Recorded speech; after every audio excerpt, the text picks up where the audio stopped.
Let's move on to chapter sound, chapter 12 on page 156 and 157. Here the question is, what is sound? Sound is a form of energy.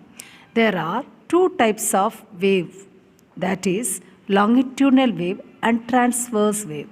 But the sound wave is a longitudinal wave. What does it mean? The direction of the wave is parallel to the source of sound or the medium.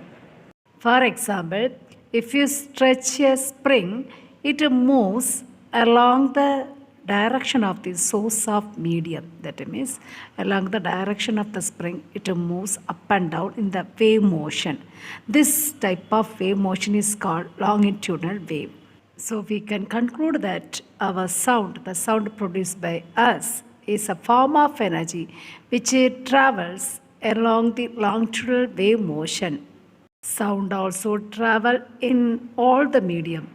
For example, sound travels in air also. Sound we can hear in liquid also. We can hear the sound in solid also. That means sound travel in all the three medium, that is liquid, solid and gaseous state.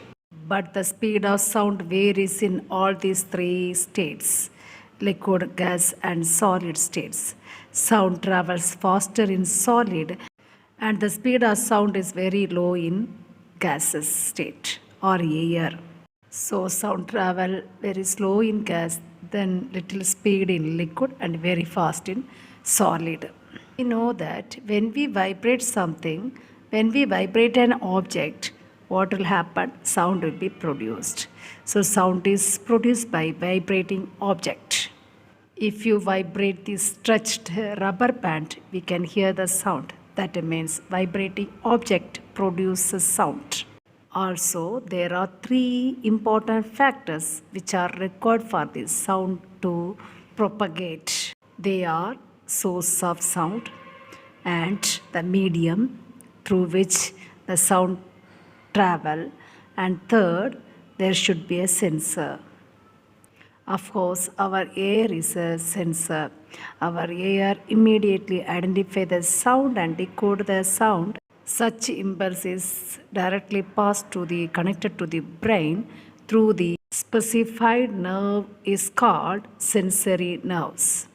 Thus, our brain dictate and identify the source of sound and the type of sound. Here is an activity 3 to show the production of sound. Here the materials required are an empty bottle, sheet of paper and a rubber band. Attach one end of the rubber band to the fixed support and the other end with your finger. Now stretch the rubber band and plug at its middle part with the other hand. Sound will be produced. What kind of motion you can observe in the rubber band?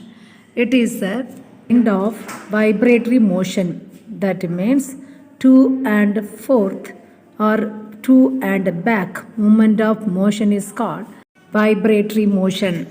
If you keep the rubber band on the table, will it produce any kind of sound? No.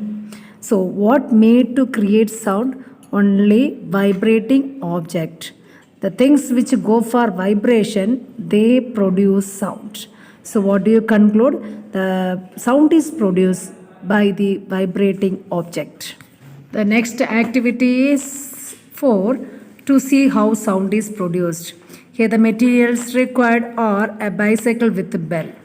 So here you are going to touch the bell of the bicycle. You do not find any vibration or you do not hear any sound. When you cling the bell or when you ring the bell, the metal object, that is the bell, vibrate. The particles of the bell vibrate, thus it produces sound. You know that in solid, particles are closely packed, so soon it get vibrated each other and thus it produces sound. You know, sound travels faster in solid because the particles of the solid are closely packed, thus the speed of the sound will be greater in solid. If you hold the ringing bell tightly with your own hands, we can feel the vibration. What causes vibration? When we beat the bell or when we cling the bell, The particles of the solid starts vibrating and thus causes sound, and thus it creates sound. So we can say that all the vibrating object produces sound.